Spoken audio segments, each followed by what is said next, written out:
TikTok থেকে কিভাবে slow motion video বানাবেন এটা অনেকেই জানেন না। যারা জানেন না তাদের জন্য আজকের এই ভিডিও। তো তার জন্য সরাসরি চলে যাবেন আপনার ফোনে থাকা টিকটক অ্যাপে। তো টিকটক অ্যাপে আসার পর এখান থেকে টিকটক হোম পেজ ওপেন হয়ে যাবে। তারপর এখান থেকে নিচে দেখতে পারবেন প্রোফাইল নামে একটি আইকন রয়েছে। তো সরাসরি আপনারা কী করবেন, এই প্রোফাইল আইকনে একটি ক্লিক করে দিবেন। তো ক্লিক করার পর তারপর এখান থেকে এরকম পেজ চলে আসবে। তারপর নিচে দেখতে পাচ্ছেন প্লাস আইকন রয়েছে, তো প্লাস আইকনে একটি ক্লিক করে দিবেন। তো প্লাস আইকনে ক্লিক করার পর তারপর এখান থেকে গ্যালারি থেকে যে ভিডিওটি আপনি স্লো মোশন দিতে যাচ্ছেন সেই ভিডিওটি এখান থেকে সিলেক্ট করে নেবেন। সিলেক্ট করে নিয়ে তারপর এখান থেকে নেক্সট বাটন দেখতে পাচ্ছেন, নেক্সট একটি ক্লিক করে দিবেন। তো এখান থেকে নেক্সটে ক্লিক করার পর তারপরে এখান থেকে কিছুদিন পসিং হবে, তারপর এখানে ভিডিওটি চলে আসবে।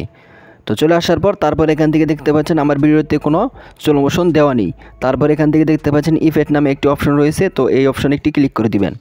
তো ক্লিক করার পর তারপর এখান থেকে একদম শেষে চলে আসবেন। একদম শেষে আসলে এখান থেকে দেখতে পারবেন টাইম নামে একটি অপশন রয়েছে।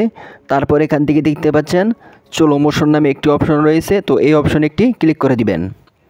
তো এই স্লো মোশন অপশনে ক্লিক করার সাথে সাথে এখান থেকে ইফেক্টটি চলে আসবে। তো এই ইফেক্টটি আপনি এখান থেকে আপনার মন খুশি বড় ছোট করে নিতে পারেন। তো এখান থেকে দেখতে পাচ্ছেন এই ভিডিওতে কিন্তু সম্পূর্ণ স্লো মোশন ভিডিও হয়ে গেছে। তো এইভাবে আপনারা যদি ভিডিও বানিয়ে টিকটকে ছাড়তে পারেন তাহলে অবশ্যই আপনার ভিডিও ফরিয়ে যাওয়ার চান্স অনেকটাই থাকবে।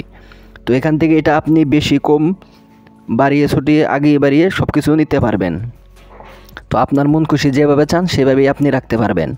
তো এইভাবে আপনি টিকটক থেকে স্লো মোশন ভিডিও বানাতে পারবেন খুব সহজেই। তো তারপর ভিডিওটি সেভ করার জন্য উপরে দেখতে পাচ্ছেন সেভ বাটন রয়েছে, সেভ বাটনে ক্লিক করে দিবেন। তো ক্লিক করার পর তারপর এখান থেকে দেখতে পাচ্ছেন নেক্সট বাটন রয়েছে, নেক্সট বাটনে ক্লিক করে দিয়ে তারপর এখান থেকে হ্যাশট্যাগ দিয়ে আপনি পোস্ট করতে পারবেন। তো এইভাবে ভিডিও বানান আর পোস্ট করুন। এই ছিল ভিডিও ভালো লাগলে দিবেন, চ্যানেল নতুন